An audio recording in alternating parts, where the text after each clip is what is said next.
संसद भवन के कर्मचारियों के नए ड्रेस कोड पर सियासत भी तेज हो गई है। कांग्रेस नेता राशिद अल्वी कह रहे हैं कि ड्रेस पर कमल का फूल लगाने का मकसद सिर्फ राजनीति करना है।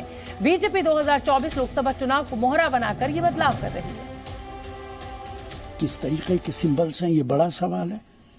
कहा जा रहा है कि उसके ऊपर कमल के फूल बने हुए हैं। भारतीय जनता पार्टी बार बार कहती है कि हम राजनीति नहीं करते, तो आप तो पार्लियामेंट के अंदर घुस के राजनीति कर रहे हैं।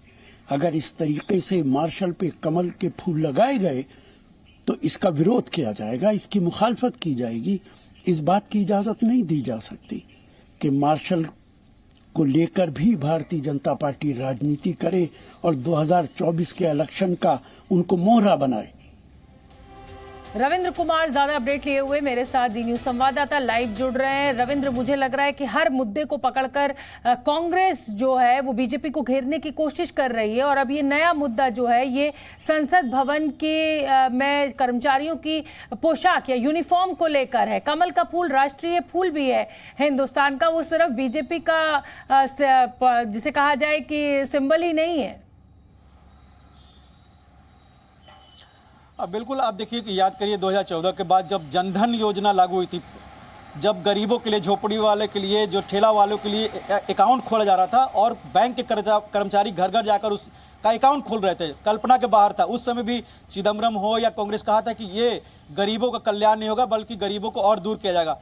कहने का अर्थ है कि कई ऐसे योजनाएं हुई जिसका कांग्रेस ने विरोध किया और लगातार ये विरोध जारी है। संसद के नए भवन पर विरोध जारी रहा, जब एम्बलम लग रहा था उसको लेकर विरोध जारी रहा कि हंस रहे हैं कि नाराज हैं, और अब पोशाक को लेकर भी। और पोशाक में चूंकि कहा जा रहा है कि उसमें कमल का फूल भी है जो राष्ट्रीय फ्लावर है भारत का, अगर वो निशान है तो ये बीजेपी का निशान बन गया है। बीजेपी के नेताओं का कहना है कि कांग्रेस तय कर ले कि किस चीज़ का विरोध नहीं करेगी। G20 तक का विरोध कर रही है, कमल का फूल वहाँ भी था उसका विरोध कर रही है। तो क्या G20 के जो नेता आए थे विदेश में बीजेपी का प्रचार करेंगे या उस पहचान को वो अपने साथ लेकर जाएंगे? तो कहीं ना कहीं बीजेपी हो, सरकार के मंत्री यही कहना है। बिल्कुल, मुझे लगता है कि तक ही होना चाहिए। बिल्कुल रविंद्र, और विपक्ष जो है वो शायद उसका चरित्र ही विरोध करना है। चाहे जब कांग्रेस सत्ता में रहे, बीजेपी विपक्ष में रहे, तो वो चरित्र उस समय बीजेपी का सामने आया, और अब क्योंकि बीजेपी सत्ता में है तो कांग्रेस विपक्ष में है, और कांग्रेस विपक्ष का क्योंकि जैसा मैं कह रही हूं